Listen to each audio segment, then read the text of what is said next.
राजधानी रायपुर के शासकीय संभागीय आदर्श अनुसूचित जाति कन्या आश्रम शाला रायपुरा के प्रभारी प्राचार्य की दादागिरी की खबर सामने आई है।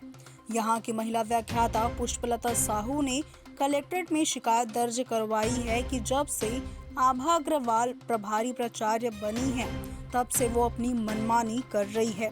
वो कभी भी आती है और किसी की बात भी नहीं सुनती।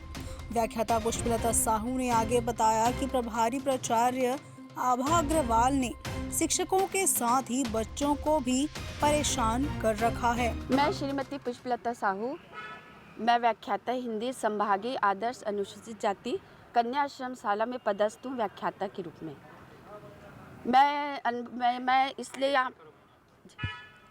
मैं ये बताना चाह रही हूँ कि जब से श्रीमती आभा अग्रवाल मैडम प्रभारी प्राचार्य बनी है तब से लेके आज तक की स्थिति में उन्होंने स्कूल में आतंक मचा के रखा हुआ है, दहशत फैला के रखा है।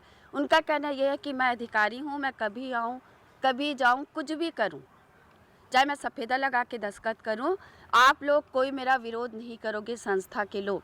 इसी बीच में बहुत सारी उनकी पालकों के द्वारा और मोहल्ले वासियों की द्वारा बहुत सारे शिकायत किया गया, जिसके शिकायत के तहत जांच के लिए दूसरे स्कूल से डीओ साहब ने भेजा था। और जब जांच के लिए आए तो गोपनीय तरीके से जांच ना होकर उसमें ये किया गया, उनके इंस्ट्रक्शन में उन्होंने दिशा निर्देश दिया कि सभी शिक्षकों को दहशत में लाते दिया कि मेरे विरुद्ध जो भी लिखेगा मैं उनको देख लूँगी, आप वही लिखोगे जो मैं लिखवाऊँगी। यहाँ तक तो स्थिति ठीक थी। उसके बाद मैंने लिखा, मुझे जो उचित लगा, सही था, वही जानकारी मैंने लिखित में जो हमको प्रारूप दिया गया था उसमें मैंने लिखा। ये घटना है 6 तारीख को जब जांच के लिए आए थे। उसके पश्चात उनको कहीं से पता चल गया कि मैंने क्या लिखा, क्योंकि गोपनीय जांच तो हुई ही नहीं थी। तो जब उनको पता चल गया कि मैंने वही लिखा है जो सच थी, उसके बाद उन्होंने ज़बरदस्ती, जब मैं चुपचाप स्टाफ के साथ खड़ी थी तो मेरे मोबाइल को छीन कर उन्होंने यह कहा कि मुझे पता है कि आप क्या लिखे हो, अब देखो मैं क्या करती हूँ। उसके बाद मेरे हाथ से मोबाइल को छीन कर मेरे मुंह के सामने मोबाइल लेके बोले, अब मैं बनाती हूँ और आपके साथ मैं क्या करूँगी आप देख लीजिए। धमकी देते हुए, मेरे को धक्का देते हुए छात्राओं की उपस्थिति में और वहाँ पर उपस्थित शिक्षकों की उपस्थिति में उन्होंने मेरे साथ मारपीट की। और इसके प्रत्यक्ष गवाह है और छात्राएं भी हैं और संस्था में उपस्थित। इस घटना के बाद आपने पहले जो जांच के लिए कहाँ आपने आवेदन किया? सबसे पहले हमने डीओ में और कलेक्ट्रेट में दिए थे आवेदन।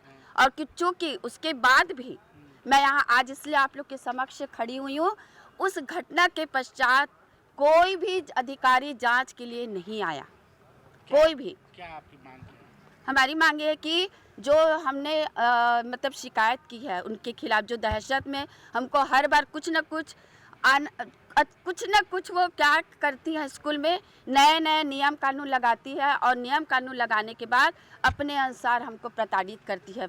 स्टाफ में, बच्चों के मन में भी दहशत है। और इस प्रकार से मैं चाहती हूँ कि सही जांच की जाए, बस इतना मैं चाहती। इसलिए मैं कल भी कल मैं कलेक्टर महोदय को भी दी हूँ, प्रत्यक्ष में मैंने दिया है।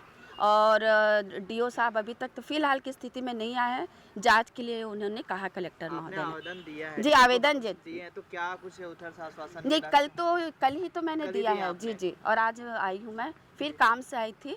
आज आपने कहाँ शिकायत की है?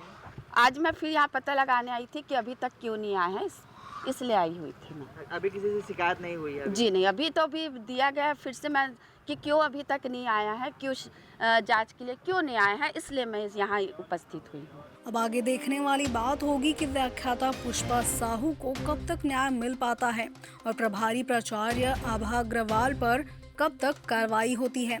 ऐसी अन्य खबरों के लिए बने रहिए लाइव खबर 24/7 के साथ।